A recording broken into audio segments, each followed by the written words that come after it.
Now, brilliant win for them. Obviously, tough for Kilruane.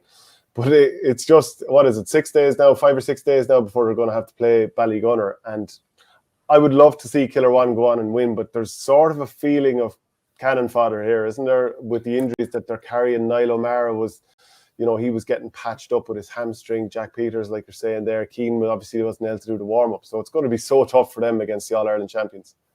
It is, yeah. I suppose just to touch on one other thing, it is really interesting, I think, what's happened in Tipperary since the kind of Sarsfield's dominance and maybe the Toomevara dominance before then that we've had we've had 6 different champions in the last 6 years, and just the kind of famine-ending nature to it. Obviously, Clonouty Rossmore, first time in 21 years in 2018. Your own Bursley, first time in 33, 2019. Kilruane, their first ever. Okay, Lockmore was 8 years since they'd won it, but that was a pretty big win for that group of players, considering they had managed to get another one since 2013, the way they lost the 2020 final and the double and all that.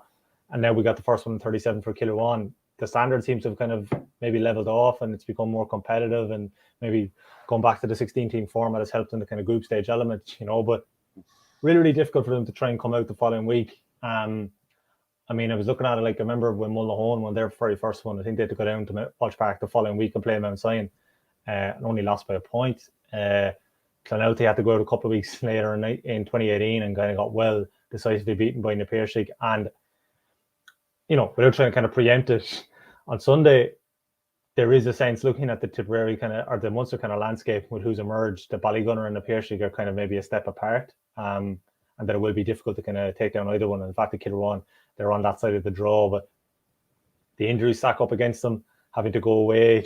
I know it's look at the draw, but I think there's some stat is that Ballygunner's last 12 games between quarters and semis, they've been in Walsh Park for them, It is just interesting, it's just kind of fallen that way for them. And obviously they've had some really, really close games, went extra time one year, I think, against 6 Mile Bridge down there, but has to have been a bit of a help. I suppose Kilruane can maybe look to an example. Cratloe in 2014 was their second ever Clare win. They went down, to the belly of the beast, I suppose, playing in Walsh Park against Ballygunner, managed to take them down, but Ballygunner just seem a bit more kind of a sophisticated side now, don't they? A bit more experience, more seasoned, obviously the All-Ireland champions.